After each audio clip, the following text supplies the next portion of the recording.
Welcome to the deep dive. Great to have you with us again. We sift through a pile of sources to pull out what really matters, giving you the key insights fast.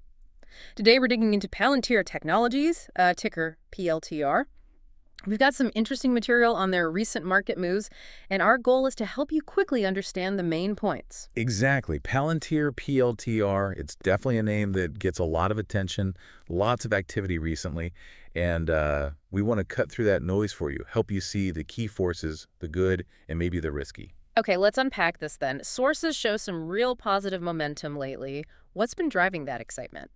Well, the big one was a major new contract, a 5-year deal worth about $100 million with the U.S. government. Okay. And it's for developing something called a nuclear operating system. Wow, nuclear operating system. That sounds pretty critical. It absolutely is. It's a huge vote of confidence, really. Shows trust in their tech for, incredibly sensitive national security stuff. That pushed the stock way up, actually hit a record $148.22 before settling back a bit. Right, profit-taking maybe. So a big government win. But there was more positive news too, wasn't there? Something about a partnership.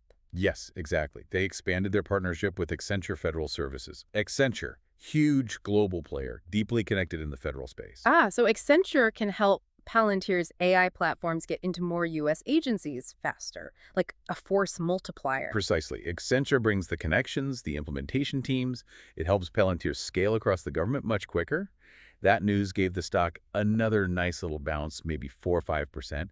Investors liked seeing that potential for broader AI adoption. Okay, so strong fundamental points. The nuclear deal, the Accenture boost, paints a pretty good picture. But, and this is where it gets interesting, our sources also flag some challenges. Let's start with the Russell 1000 index inclusion. Sounds good, but it caused a dip. Yeah, it's a bit counterintuitive. On June 27th, PLTR joined the Russell 1000. That's the index of the top 1,000 U.S. companies. Usually good news, right? Right, so why the drop? Like 9.4% intraday. It boils down to index rebalancing. So funds that track smaller companies or have rules about only holding smaller caps, they had to sell Palantir once it got too big and moved into the large cap Russell 1000.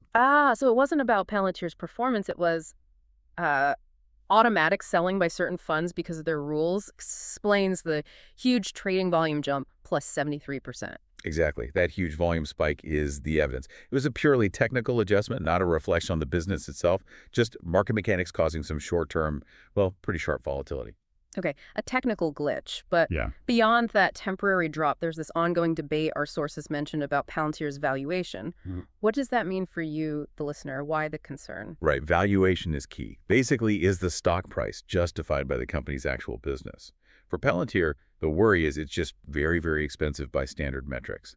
Two numbers really stand out. First, the EV/NTM revenue ratio is around 78x.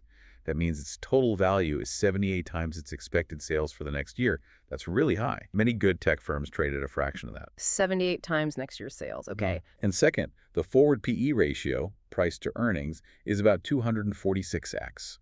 So investors are paying $246 for every dollar of profit Palantir is expected to make next year.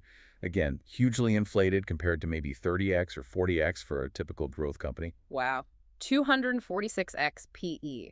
So the market is pricing in like absolutely flawless, massive growth for a long time to come. That's exactly it. It means Wall Street needs to see continued really significant growth to justify these numbers. Any slip up, any missed target, and that premium could shrink fast. There's very little room for error at these levels. So wrapping this all up, the big contract wins, the partnership, the technical index wobble, and this really high valuation. Well, that Russell 1000 dip might have been a short-term blip, maybe an entry point for some. Fundamentally, the nuclear deal and Accenture partnership looks strong for medium to long-term growth. But, and it's a big but, that valuation risk is always there. The stock is priced for perfection. So for you, it highlights that classic tension. You've got exciting innovation, but a steep price tag. Maybe strategies like fractional buying or dollar cost averaging make sense here.